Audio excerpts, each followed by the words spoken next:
আমার পাশাপাশি যে বাংলাদেশ জামাত ইসলামী আমি যে রাজনীতি করি, যদি সম্ভব হয় আমাদের দাঁড়িপাল্লা মার্কার যদি সম্ভব হয় আমাদের দলীয়ভাবে কোনো উপকার আপনাদের করার প্রতিষ্ঠানের জন্য আমরা ইনশাল্লাহ করব। আর আমি এমজেএস বালিকা উচ্চ বিদ্যালয় কলেজে শিক্ষকতা আছি। শিক্ষার্থী তোমরা যারা আছো পঞ্চম শ্রেণীতে পরীক্ষা দিয়ে অন্য স্কুলে ভর্তি হওয়া, তোমাদেরকে আমাদের এমজেএস বালিকা উচ্চ বিদ্যালয়ে তোমাদেরকে ভর্তি হওয়ার জন্য দাওয়াত দিয়ে গেলাম এবং তোমাদের বাবা মার কাছে বিষয়টা বলবো যে আমাদেরকে এমজেএস বালিকা উচ্চ বিদ্যালয়ে সারা ভর্তি হওয়ার জন্য দাওয়াত দিয়ে গিয়েছে। তারপর তোমরা বুঝে শুনি তোমাদের যেখানে ভালো মনে হয় তোমরা সেখানে ভর্তি হতে পারো। আর অভিভাবক বৃন্দ যারা আছেন আপনাদের কাছে আমি এক মিনিট কথা বলবো।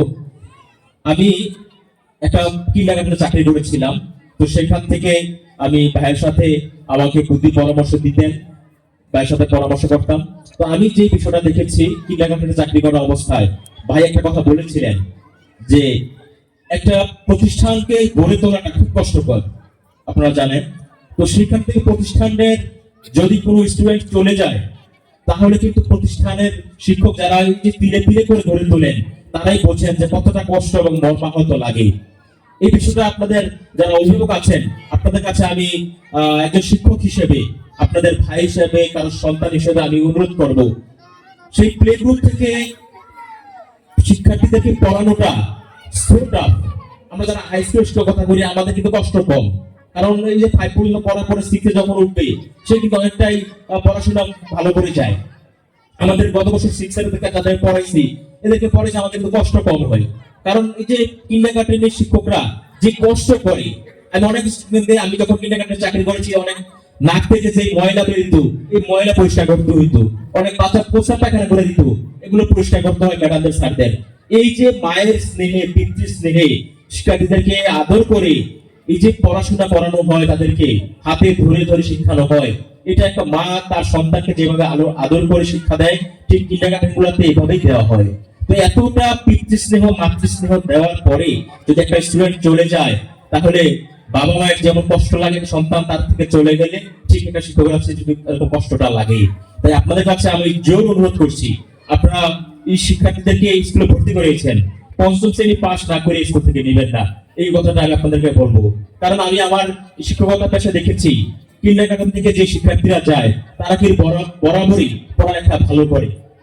আর আরেকটা বিষয় শিক্ষার্থীদের আপনারা দেখেছেন, এখানে আমাদের এই মঞ্চে যারা আছেন সবার থেকে জুনিয়র আমি, সবার থেকে ছোট আমি, আমি ছাড়া সবাই আমার থেকে বয়সে বড়, কিন্তু আপনি সবাইকে জিজ্ঞাসা করেন এখানে যারা আছে এই বয়সে আমার মনে হয় না এখানে কেউ বক্তব্য দিতে পারছে এখানে এই মঞ্চে আইসা, আমরা তো পারি নাই। তো এই যে একটা কথা দেখেন ক্লাস 1 এ পড়ে, ক্লাস 2 তে পড়ে, 3 তে পড়ে, সে আইসা এখানে ইংলিশে বক্তব্য রাখছে, তার এই যে বোঝানো কথাগুলো বলছে এটা কিন্তু সম্ভব না। এই যে তারা শিক্ষকরা এভাবে তাদেরকে গড়ে তুলেছে, এটার জন্য শিক্ষকদের একটা কি করতালি দেওয়া যায় কিনা? সবাই একটা শিক্ষকদের করতালি দিচ্ছে, এটা ইংরেজিতে বক্তব্য রাখা। আমি ইংরেজি পড়াই আমার স্কুলে, কিন্তু আমিও মনে হয় এরকম গুছিয়ে ইংরেজিতে বক্তব্য রাখতে পারবো। এই যে তাদেরকে চর্চা করানো হচ্ছে, এই চর্চা করানোটা সাথে কতটা আন্তরিকতা বাবা মায়ের মতো করে গড়ে তোলা, এই কার্যক্রমটা খুব ভালো। এবং এই যে বার্ষিক ক্রিয়া আপনার সাংস্কৃতিক অনুষ্ঠানগুলো দেখেন, এই সাংস্কৃতিক অনুষ্ঠানগুলোতে তারা কবিতা বলে, গান গায়, নৃত্য করে, এগুলা কিন্তু আমরা অন্য জায়গায় কিন্তু খুব বেশি দেখি না। তো এটা কিন্তু একটা ভালো গুণ। কেন? কবি বলেছিলেন যে গ্রন্থগত বিদ্যা আর পরহস্তে ধন, নহে বিদ্যা নহে ধন হলে প্রয়োজন। শুধুমাত্র পড়ালেখা থাকলে হবে না, পাশাপাশি তাকে ভালো আবৃত্তিকার হতে হবে, তাকে ভালো একজন সুরকার হতে হবে, শিল্পী হতে হবে, অভিনেতা হতে হবে, তাকে একজন ভালো বক্তা হতে হবে, বক্তব্য দিয়ে যেন মানুষকে বিমোহিত করতে পারে এরকম তাকে গড়ে তুলতে হবে। শুধু পড়াশোনা ভালো করলে হবে না। এই জন্য আমরা এই কারিকুলাম গুলো এই প্রতিষ্ঠানে খুব ভালো, আলহামদুলিল্লাহ। এই জন্য প্রতিষ্ঠানে আপনার ছেলে মেয়েকে 5 পাস করাতে হবে।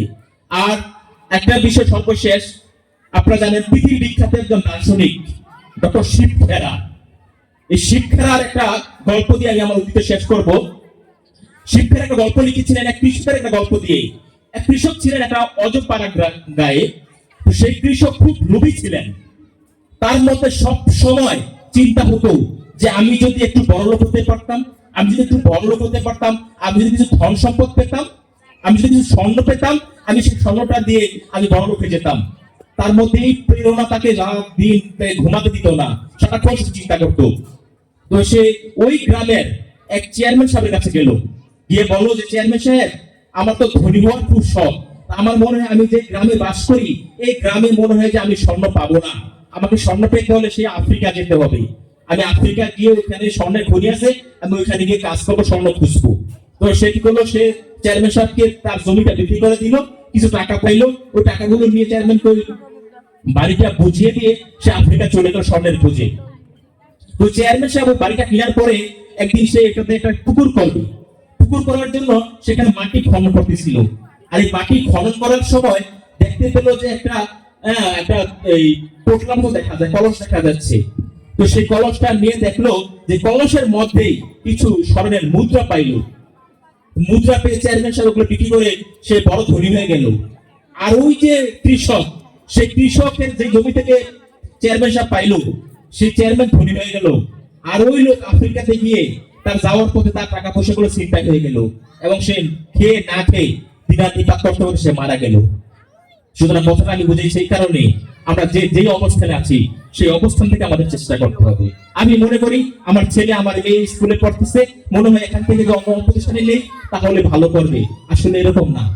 কারণ কবি বলেছিলেন যে নদীর এপারে ছাড়িয়া কহে নিঃশ্বাস, ও পারেতে সর্বসুখ আমার বিশ্বাস। আসলে আমরা যেখানে আছি সেখানে সুখ হতে পারি না, এই জন্য আমাদের মন অস্থির হয়ে যায়, চঞ্চল হয়ে যায়, আমার সন্তানটাকে, আমার ছেলেটাকে, আমার মেয়েটাকে অন্য কোথাও নিয়ে যায়। দয়া করে ভুলটা করবেন না, তাহলে তার মধ্যে মানসিক চাপ পড়ে।